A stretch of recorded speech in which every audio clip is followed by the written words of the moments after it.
Alrighty, so now we're going to review the remaining games from match week number 28 as part of part number 2 of this review. And from now on, all these games are going to be Western Conference game. Well, except for one. The Galaxy and the Chicago Fire is an interconference matchup.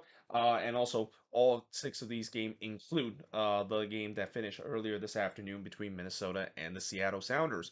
Well, we start off with the Copa Tijas between FC Dallas and Austin. And Austin coming into this Copa Tijas, all they need to do is get a draw. They get a draw on this one and they retain the Copa Tijas. In fact, they actually were a pulse away from winning this. And then the typical Los Verdes heartbreak happened this season. I mean, this season, it's been the complete opposite of what we saw last season for Austin, where, they were the one that were breaking the hearts of their opposition. Oh, how the table has turned this season of how many heartbreaks that they have suffered. But in the first half, I thought there was a lot of possession from the visitor. Rain did put one right to pass in the 15th minute before Jimenez with Dallas' first shot, but he puts it way wide from long range. We then go for a period where there wasn't really much that was happening. In fact, the next chance came when Velasco puts it high from the free kick in the first minute stoppage time, and we do head to halftime scoreless in this Copa Tijas. Now in the second half, Finley goes on his bike, but he missed wide there. It was close, but unfortunately, not meant to be. Austin definitely was on the front foot again. They were looking for the opener. Pass would deny Wolf after a bad turnover from Dallas, and then Stuvert would deny Ansa from close range. But then this is where the game kind of took a turn for the worse for Austin when Pereira get his second yellow card of the game, and that allowed Dallas to have the momentum, and they took advantage of it as Quignon shot actually was deflected and it goes wide in the 73rd minute. I mentioned momentum was with Dallas as they were the one now dictating the game and looking for the opening goal. Ariel had a chance to do so, but he hits it right to Stuver before Ansa on the other end heads it wide from close range. And then the 6 minute stoppage time. This is when we had a little MLS after dark kind of moment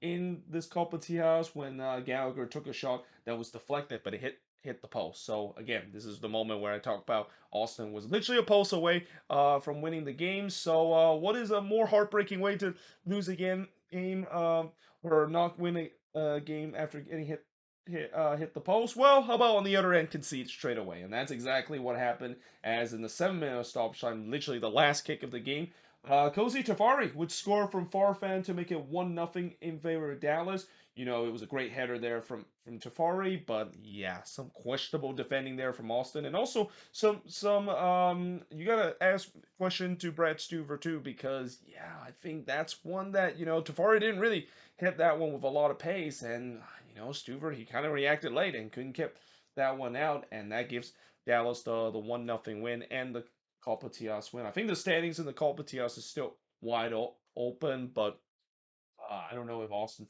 still have a chance to win it because this is, I think, the final game in the Copa Tias that they're going to play this season. But the shots in this one, 11 shots for the 10 that Austin had, 2 shots on goal for the 5 that Dallas had, 5 shots off target for the 3 that Dallas had.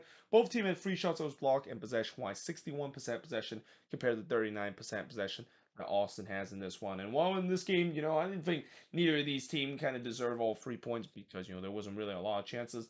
Dallas was able to get the big win, and for Austin, this hurts. I mean, again, this team. I've said this all season long. It feels like every time when Austin have one step forward, it's 2 huge step back, and just it feels like now ever since when they went into the Leeds Cup and had that embarrassment in the Leeds Cup, getting eliminated in the group stage, losing both of their games, they still have not recovered from that, losing their game against St. Louis in a bad way, and now just a last minute uh, goal that they conceded, and that now all of a sudden they found themselves in I believe they're now down all the way to ninth place. I mean the West is just so packed right now.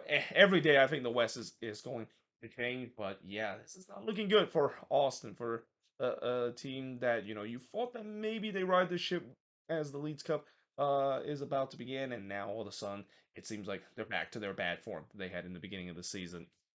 But that being said, moving on in the next match is a very predictable match between Sporting KC and the San Jose Earthquakes. So, the last game, I thought the Quakes probably got the luckiest away win that I've seen in a long time. Yeah, no such luck in this game. And honestly, I knew it coming into this one because, how as much as I mentioned before how Providence Park always been a house of horror for the Quakes because they never win against the Portland Timbers when the game is at Providence Park. I would like to say Children Mercy Park is kind of the house of horror too, and especially for me too because even my other team Minnesota doesn't get wins against Sporting KC at Children Mercy Park. I mean, they did get that one win, and it actually was worth it because that was the win that got them to the Western Conference Final. But besides that, yeah, both the Quakes and Loons have had bad luck at Children Mercy Park. In fact, the last time I think the Quakes beat Sporting KC at Children Mercy Park, I think you got to go back all the way to 2015 when they won like 5-0 against Sporting KC, which that is going to go down as one of the best road win the Quakes have ever had in their franchise history. But yeah, this was kind of predictable, the fact that they were going to lose this one. And it also doesn't help the fact that 2 minutes into this game, they concede a goal. But before I said that, there was kind of a peak MLS moment when the game was delayed due to VAR technical difficulty. But what is the thing that made it peak MLS? And kind of just a reminder that hey, remember that game between Rayados and LAFC where they literally gone to the landline to basically contact VAR?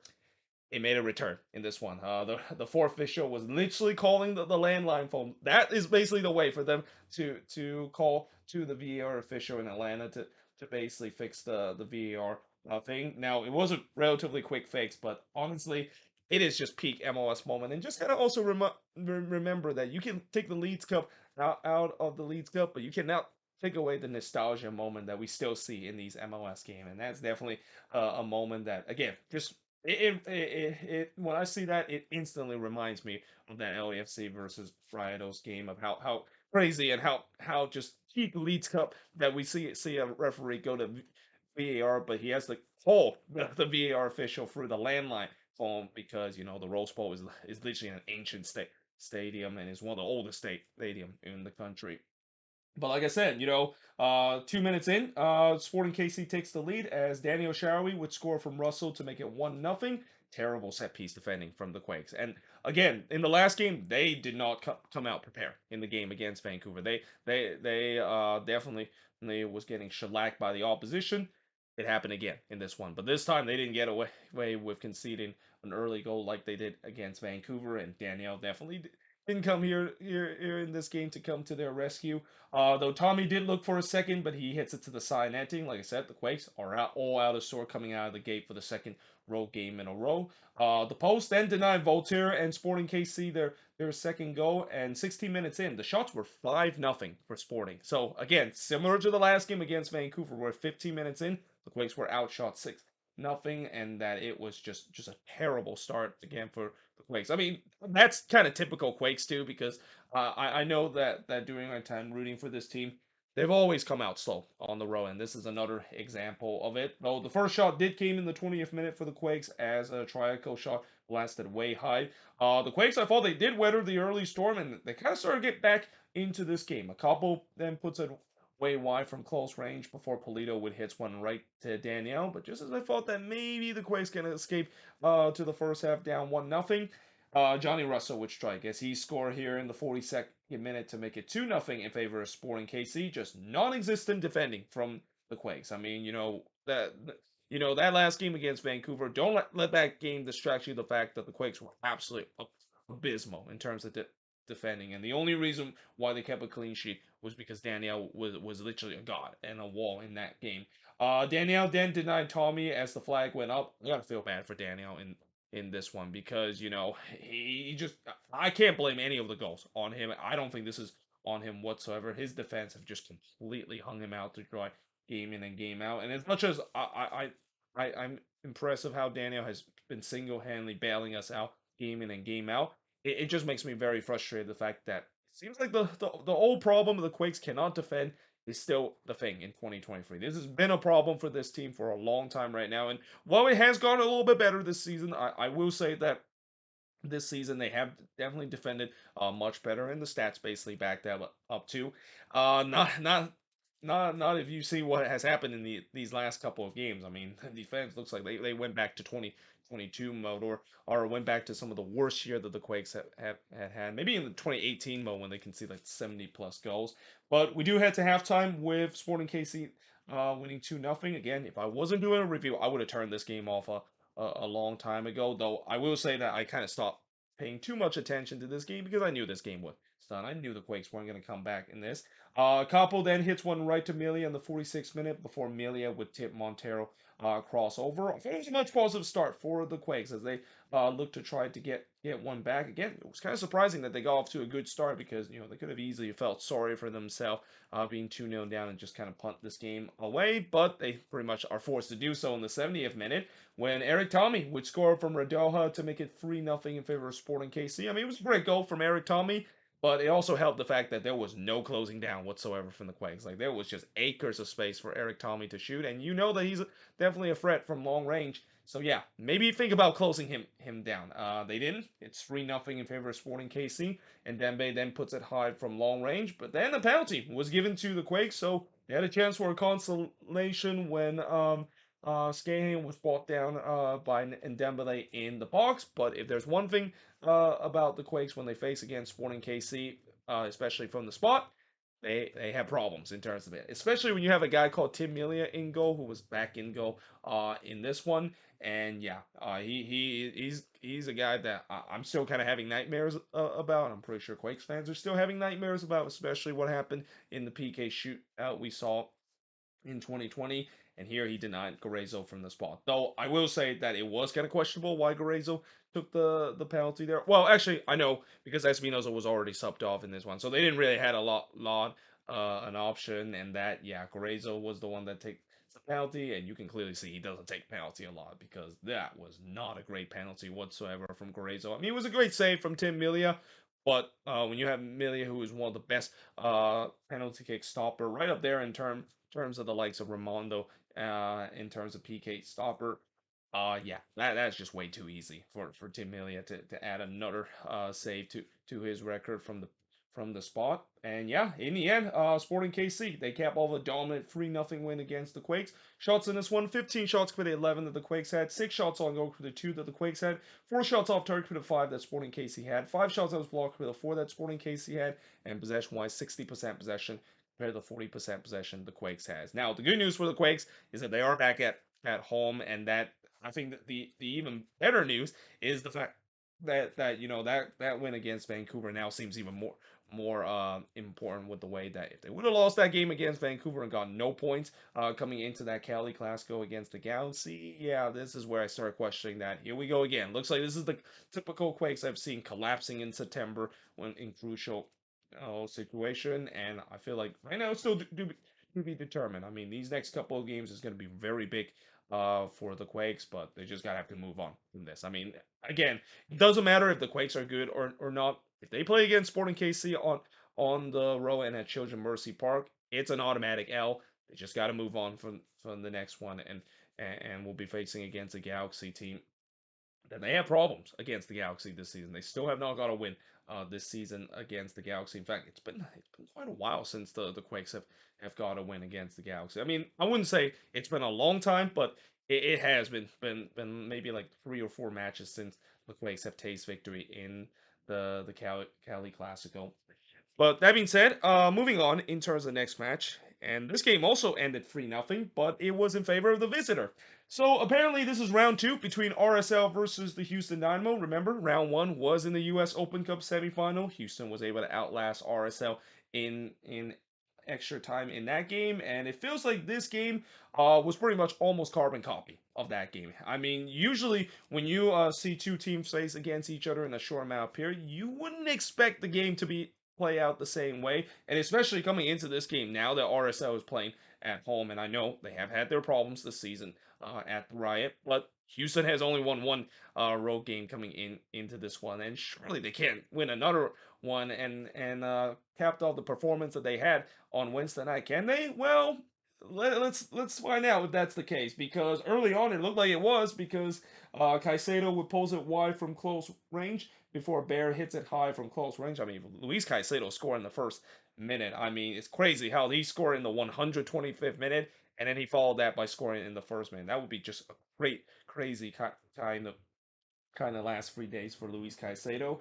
But there was no doubt Houston picked up where they left off. Like they looked like they were head and shoulder better than what RSL is. Herrera would then hits one right to make math, but then in the ninth minute, Corey Bear would score against his former team again, as he scored here from Brad Smith to make it 1-0 in favor of Houston. I thought Houston continued to dictate the game after that, and RSL, they come out flat. I mean, it's almost like they were still it's almost like I was still watching the game from Wednesday where, RSL, they were just completely flat after they got the equalizer in that game and just getting pounced on, and it feels like kind of continued because Houston was just by far the better team up to this point.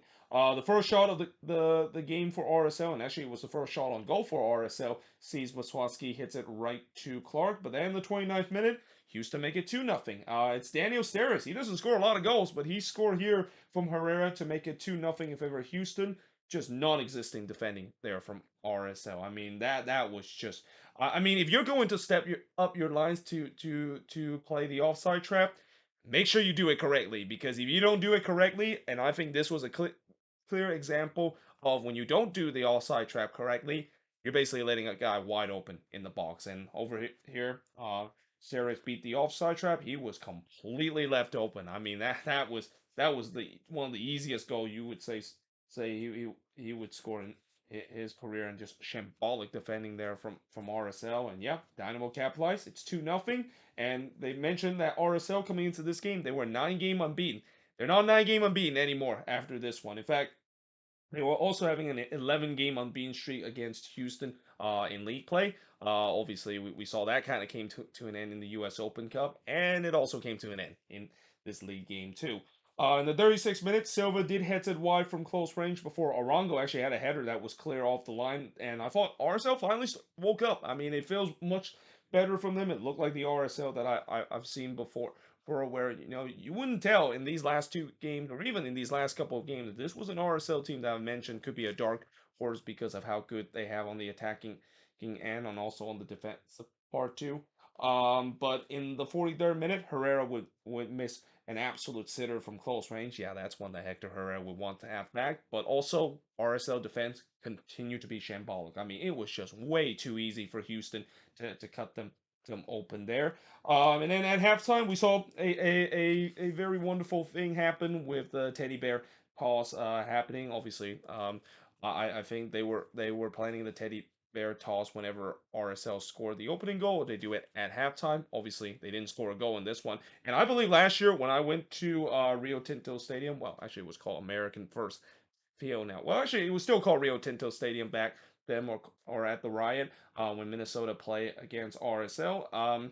Yeah, they did the teddy bear toss, and I quite enjoyed it. I think it's unique. I mean, I know in hockey, especially in the AHL, you see it happen, and I feel like more teams should do that because it's a very nice gesture and nice tribute to childhood cancer week, as we see as the theme of this week. And yeah, they were raining down teddy bears. I mean, at the same time, I was wondering, is this just for fun, or is this just kind of RSL fans basically fed up with the team? Because I'm pretty sure, some of them, they're probably throwing their teddy bear not to just give that to a child that is in need, but they're probably expressing their frustration of the fact that the team was completely outplayed in the first half. But we do go to the second half, and it feels like the heavens open up. I mean, even Mother Nature was probably not happy with how RSL was playing because it poured down hard in terms of the second half, and that kind of really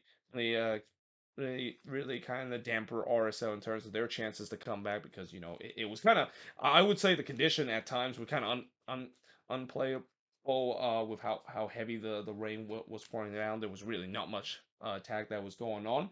Well, that being said, when the rain did eventually stop, they decided to stop the match. And apparently they stopped the match because there was a lightning strike, which, again, that feels weird because the rain stopped. So why is the game also stopped because of lightning? I mean, I don't know if that maybe is a coincidence where the rain stop and then a lightning strike happened because maybe that sometimes happened. But obviously that was kind of weird to see how the game literally stopped for lightning despite the fact that the rain literally stopped. And I'm pretty sure RSL was not happy about that too because they were starting getting some momentum once the the rain stopped, but the game was stopped because of lightning. The game stopped for about 40 minutes, and by the time the delay is over, RSL was immediately coming out to trying to get one back. I mean, they were pressing hard to get the a goal back to set up a grandstand finish. But we did have some coming together after Julio did caught Clark there. I mean, yeah, anytime when you basically take a piece of the opposition goalkeeper, the opposition is gonna have a word with you. And also, this is maybe just kind of spoil over from what we saw in the U.S. Open Cup when Mateus Vera basically completely lost his head and thought that this was WWE late night edition and just got himself sent off in that one. Though that being said, in the 75th minute, all that chances of them getting a goal back was over because Coco Carrasquilla would score from alley to make it 3-0 in favor of Houston. I'll tell you what, Coco Carrasquilla, he loves playing against RSL. I mean, he had a field day in that U.S. Open Cup semifinal game, and he had another one in this one, coming off the bench and making instant impact. And yeah, that was lights out at the Riot. It was a 3-0 win for Houston, as pretty much there was not much happened in the last 15 minutes. Shots in this one, 11 shots compared to 6 that Houston had, but only one of them was on goal compared to 4 that Houston had. So despite the fact Houston didn't have a lot of shots, they didn't need them. I mean, they were clinical in front of goal. 2 shots off target compared to 6 that RSL had. 4 shots that was blocked compared to none that Houston had. And possession-wise, 53% possession compared to the 47% possession that the Houston Dynamo has. So yeah, this is a Dynamo team that I think this has started to become a different Dynamo team that I've seen before because I know the Dynamo has had that narrative of getting off to a good start, but they never sustain it. This team has been able to sustain it, and again, I know getting a road win is just as rare as a blue moon for the Dynamo, but this team, I gotta say, people's got to watch out for this team. Maybe they're now the new dark horse in MLS, and it's kind of crazy that I'm giving praise to this team, and especially giving praise to Ben Olsen in the year of 2023. I mean, who would have thought that in the year 2023, Ben Olsen would be putting a coaching masterpiece? But yeah, all credit has to go to the Dynamo. They're definitely getting hot in the right time. But for RSL, that has been been been completely the opposite. I mean, they're now back to where they were in the beginning of the season when they were struggling, and it feels odd to see how that is the case because they didn't really lose a lot during this run. I mean, they didn't really lose a lot of players. I mean, the only player I can think of they lost is Pablo Ruiz, but as much as he is very important to the team, I didn't think that one player was going to simply make this team collapse. Though I say that, and look what happened to Minnesota last season when DeBassi went down with a season-ending injury, and that defense just completely collapsed. So maybe that might be the case. With the Pablo Ruiz injury has really dampened this team to a point where I mean this team looked completely unrecognizable. Uh, uh, Especially after that win against Leon. Like that was probably the peak moment for them, and it's been nothing but downhill for RSL ever since that big win against Leon in the round of 32 with the Leeds Cup. But that being said, moving on in the next match is the Galaxy and the Chicago Fire, and oh boy, I hate to say it, but maybe Chicago has started to collapsing thing and have their annual collapse we usually see around this time of the year. And honestly, this game is probably the most Chicago Fire road game possible because when you look at how Chicago Fire has been performed on the road, I mean, there's always games where they play well and they at least had some good opportunity, but they're always on the losing end because they made some boneheaded play or they're just unlucky in terms of finishing. And in this moment, looks like the boneheaded play come back to bite them in a big way because early on they were actually the better team. Shaqiri would hit one right to Bond before Brady would deny the cost on the free kick. As I thought, 3 minutes in, there was already a good opening for both of these teams, but mostly the Fire started to get the opening goal. Bond would then deny Gutierrez from close range. They did check to see whether or not if Rosell did foul Gutierrez as soon as Gutierrez released that shot, he was bumped by Rosell there, but VAR basically said no. Kamara then puts it just wide from close range before Gutierrez fires it just wide from long range in the 16th minute. And again, the Fire, they had all the momentum. It looked like they were eventually going to make that pressure off of getting the opening goal. And then the red card happened as Jimenez get himself a second yellow card. It was a really silly second yellow card. I mean, I get maybe some Fire fans and especially Jimenez would feel like he's maybe a little hard done the fact that you get a second yellow that early in the game.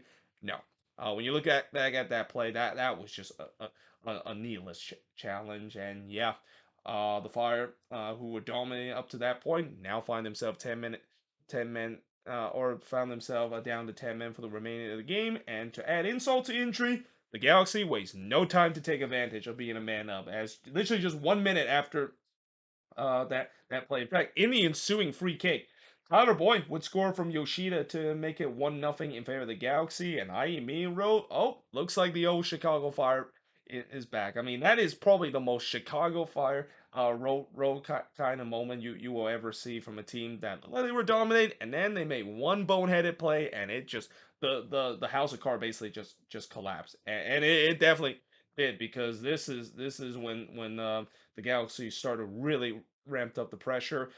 Brady would then deny Cirillo from close range before he denied Costa from close. I'll tell you what, if it wasn't for Chris Brady, this game would have been over probably by the end of the first half. Brady then denied Costa from close. Oh, actually, I already said that. But Boyd then puts it just wide in the 45th minute. And like I said, safe to say, the Fire, they definitely need halftime, because they are just hanging on for dear life. And that's an understatement. Because in stoppage time, the wave of pressure continue. First, it was Brady had to tip Jovic's shot over onto the post in the first minute of stoppage time, and then Shihoz has to poke Costa across away, because if he didn't poke that, I think Jovic had a tap in the back post. Brady then denied Puig in the fourth minute of stoppage time, and then Costa would cross it wide in the fourth minute of stoppage time. It was just unrelentless pressure. Like, it was wave after wave of pressure. The Fire, they were definitely on a knife edge sword with the way that they were just holding on for dear life and hoping they could get to halftime 1-0. And the good news is they were able to do so by the skin of their teeth. But in the second half, the Galaxy, they weren't determined. They were looking to continue to try to get the second goal, though Kamara did have a shot that was deflected and goes wide. And this is where I immediately wrote, the Galaxy got to be careful, because yes, you're up a man. How many times we've seen this season, when you're up a man, it doesn't really mean anything unless you actually show that you're up a man and you continue to dominate the game. And especially with the way that the Galaxy are only up by one, you know that this game is far from done.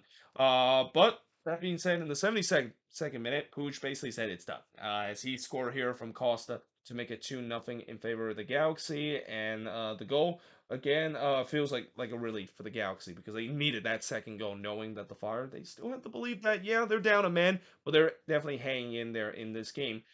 Brady then denies Sharp and his first career MLS goal. So Billy Sharp, of course, making his debut in this game. I actually didn't even know that he signed for the LA Galaxy and came to play in MLS. But in the 82nd minute, Torres did struck the post for the Fire, as the Fire was looking to try to get one back. And then a penalty was given to the Galaxy after Jonathan Dean, who just came on, he brought down Aguirre in the box.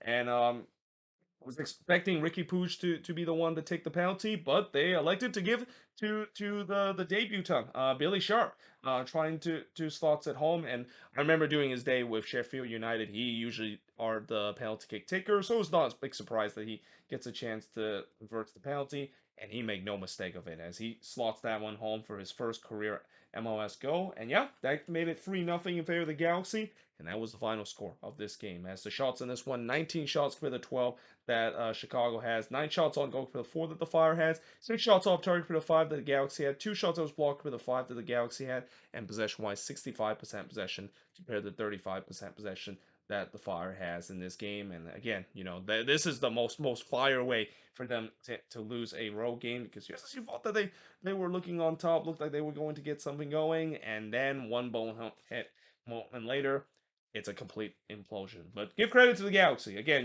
this is a team that they're not giving up. And I think if I had to do an honorable mention in that video I made of teams that currently below the red line that I still think has a chance to go above the red line, I would say it's the LA Galaxy. I mean, they're yes, they are still have to make a lot of spot in terms of the standing, but they definitely added this summer transfer window, and I really enjoy some of the signings that they have had, especially getting Billy Sharp too. I mean, I know he isn't as a lethal goal scorer as we've seen before during his time with Sheffield United, but he still has has that ability to score goals. Kind of similar to, with Billy Sharp coming to MLS, kind of reminds me a little bit when Timu Puki comes to MLS, because Billy Sharp was such a clinical finisher doing his day in with Sheffield United when Sheffield was in the championship and in League One, and the same goes with Timu Puki, who was lighting it up in the championship with Norwich City. Though, yeah, so far his time with Minnesota hasn't been so good, and hopefully for Billy Sharp, him scoring that first goal isn't going to be his last for a while, like the luck that Timu Puki has been having so far. With that being said, I am now going to switch boards and look at the last two games to finish off the review for this match week number 28. So moving on, in the next one is the Forgotten Cascadia Derby between the Portland Timbers and the Vancouver Whitecaps. So this is the first game for the Portland Timbers in the post Savarese era, and while they did come out on the losing end in this one, I gotta say they at least show some fight in this one, and that's something that the Timbers have not shown for a long time right now, and especially after what happened in the last game, that disastrous class that they had against the Houston Dynamo. I think they're after this performance, even on a losing effort, there maybe are some positive that is going to play out. Now, obviously, that doesn't really help the fact that this loss doesn't really help the Timbers' chances of making the playoffs. In fact, it still kind of hurts their chances, especially one of the team that they're chasing is the Vancouver Whitecaps, who the Whitecaps, they're enduring this murderous 7-game road trip, but it's off to a great start. And it kind of also helped when they got the early goal in this one too, because after Ahmed blasted high from long range, Gall would score in the 12th minute as he scored here from White to make it 1-0 in favor of the Whitecaps. Originally, they gave the assist to Alexandro Schwab, but apparently, I think White kind of got a touch of that. So yeah, obviously, White would get the primary assist. Schwab, of course, getting the secondary assist. Though I didn't write it here on the board. The possession was 64-36 for the Timbers, but they looked toothless when they go to the final third. So that's kind of interesting because this is a team that's always known for transitional play, and it seems like they were dictating the play in this one, which is something that the Timbers don't usually like to do. Though again, maybe that's also by design by Vanni Sartini, knowing that why not give the ball all to the Timbers, knowing that they can't break you down when they have the possession, and knowing the Whitecaps tends to like to play that transitional play. It feels like it's a masterpiece plan for Vanni Sartini to just let Portland have all the possession and see if they can break them down.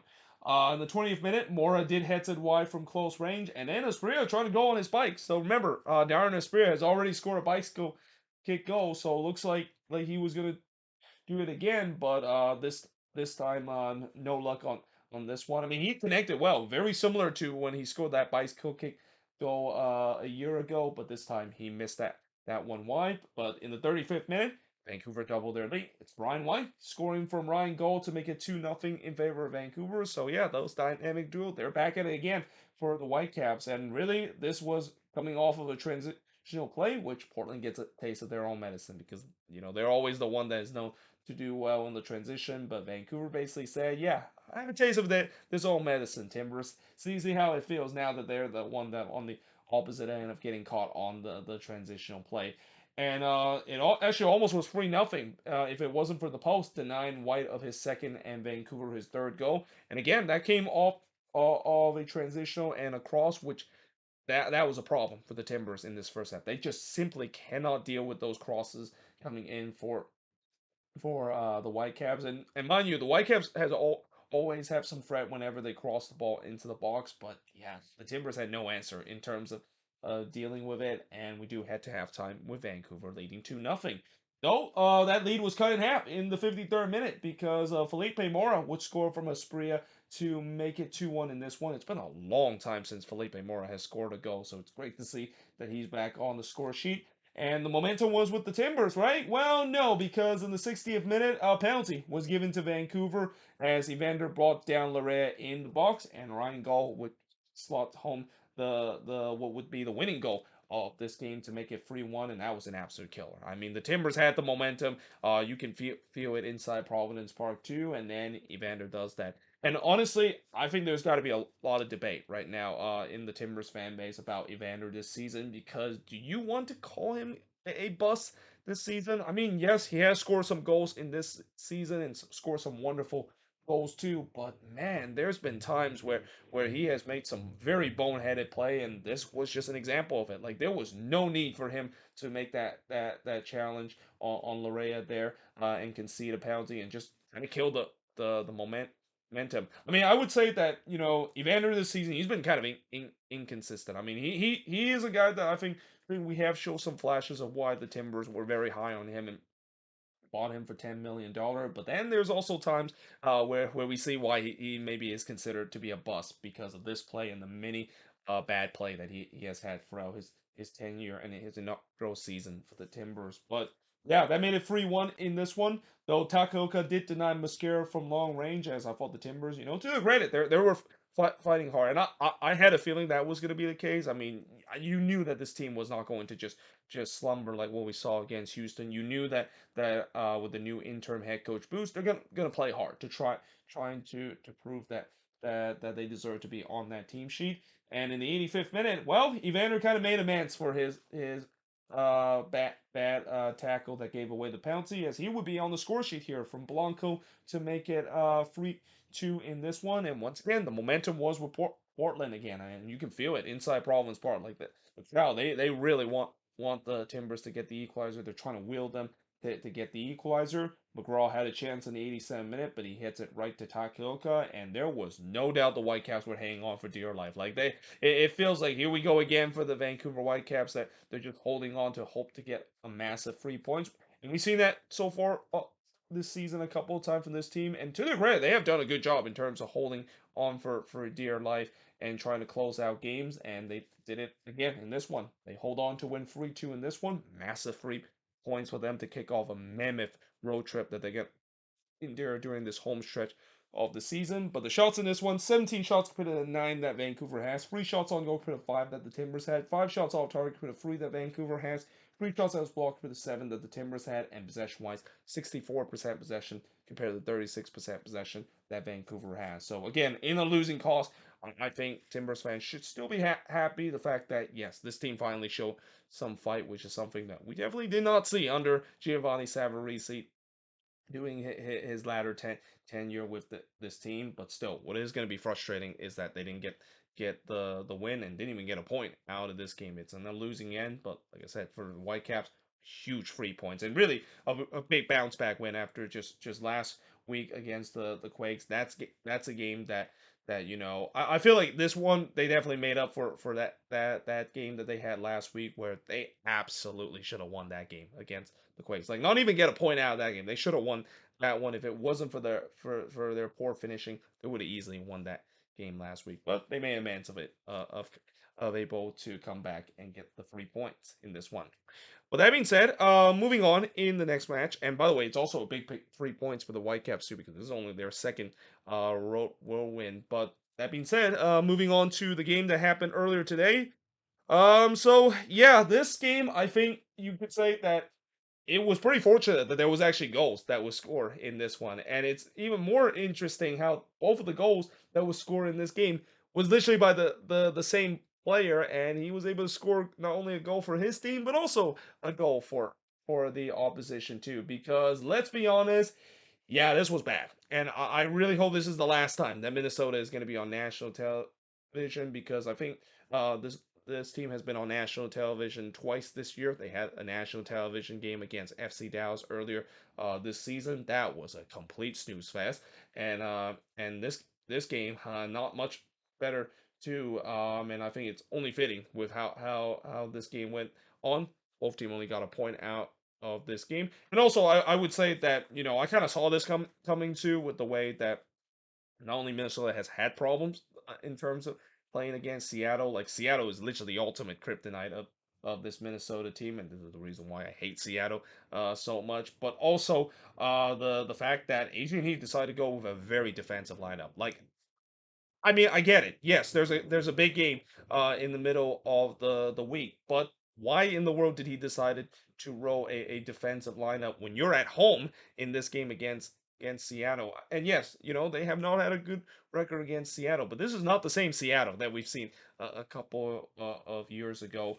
And again, that's also maybe one of the reason. And also Seattle continue to have problems in terms of going forward on the attack is the reason why this game ended in a draw. So that being said, they were on the front foot earlier. The Loons looking for the opening goal early. Reynoso would puts it wide from long range, but then the 17th minute, Seattle gets the lead. It's Yamar scoring from Ladero to make it 1-0 in favor of the Sounders. It was a great header there from Yamar and a vintage Ladero delivery that we haven't seen a lot this season from Nico Ladero.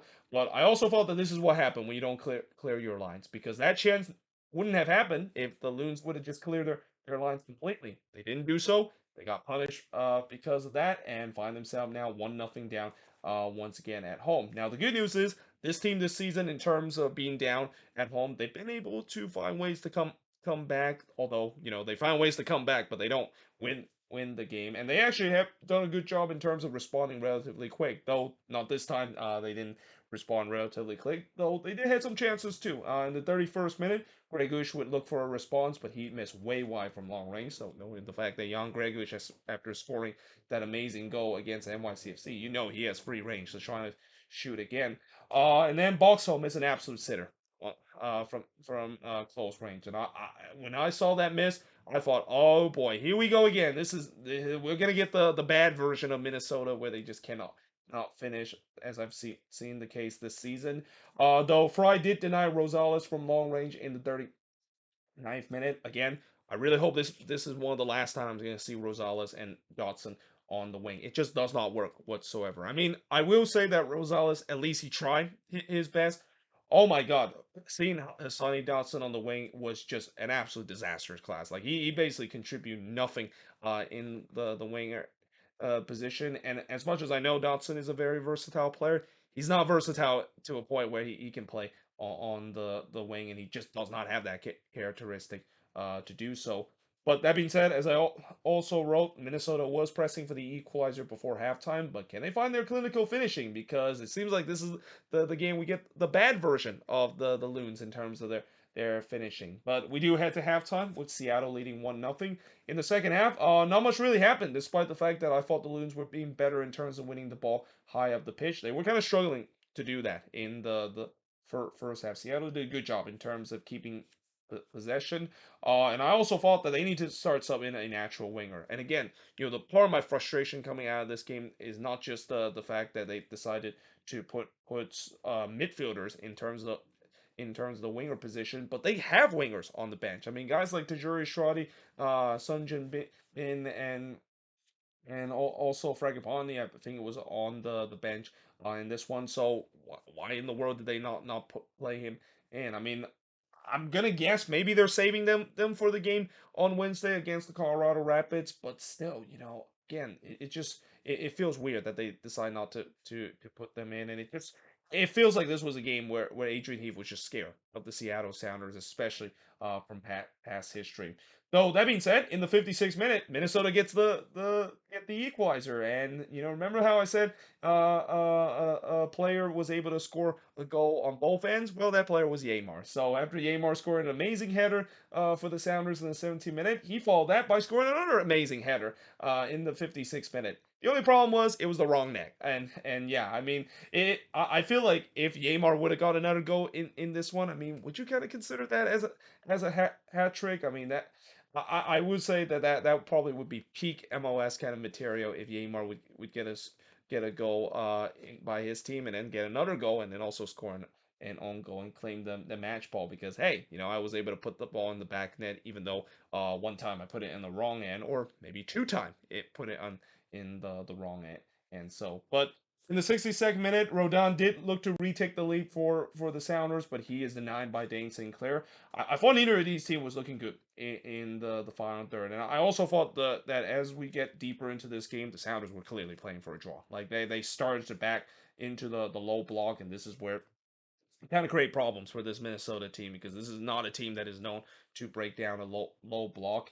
In the 68th minute, Fry was able to deny Dotson from close up. It's just a bad giveaway from the Sounders. Oh, by the way, those turnovers, it started to become a bit big problem for this Sounders team as we go deeper in the game. They could not generate anything going for on the attack, could not play the outlet ball whatsoever. And then the attacking subs started to come for both of these teams, which I thought, at that point, maybe that's a point to basically make this game interesting. Well, it turns out it did make it interesting, at least from Minnesota standpoint. And also, I don't think anybody should be surprised that as soon as the attacking sub game's on, this Loons team started to play much better because Tajiri Shradi would then puts it high from close range. Even though I thought it's still too slow in terms of the attacking there for the Loons, I mean I can understand because there was just not much space for them to trying to break down this low block that Seattle was putting in. I mean, again, pretty much 10 men behind the box. They were almost like they were playing for a draw in this one. Rosales would then blast it high from close range. The shots went out up to 10-5 in favor of Minnesota. Fry would then deny Tajiri Shradi from close range as the Loons continued to press for the winner. Reynoso would blast it high from long range, and then Garcia would hit one right to Fry in this one. And despite Minnesota's best effort to get themselves the winner, they don't. It ends up 1-1 draw, and the shots in this one, 16 shots for the just 6 that Seattle has, 2 shots on goal for the 4 that Minnesota has, 2 shots off target for the 7 that Minnesota has, 2 shots that was blocked for the 5 that Minnesota has, and possession-wise, 55% possession compared to, or actually 53% possession compared to the 46% possession that Seattle has in this one. So, again, I think it's a fair result consider how this game went, but obviously if you want to say who's the team that's going to be the more happier coming out of this, got to be the Seattle Sounders. I mean, they did a good job in terms of shutting things down, getting a big point to climb up the standings because again, remember all these teams in the top part of the standings, they did not get a win or even get a draw out of their game. So they took advantage of that, climbing now back to third place. But yeah, for Minnesota, again, this is where I'm really hoping that game in the middle of the week against Colorado that they can win this. I mean that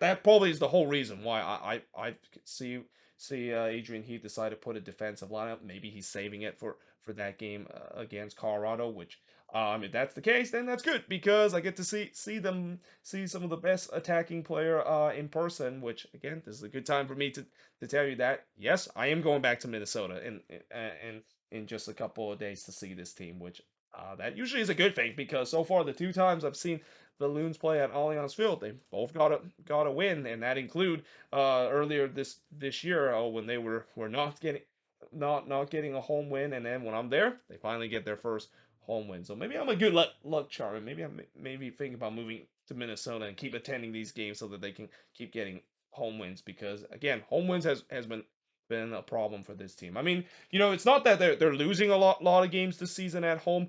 They're drawing way too many games. Like this is the 7th draw for this team at home, and draws are okay when you of course are playing on the road.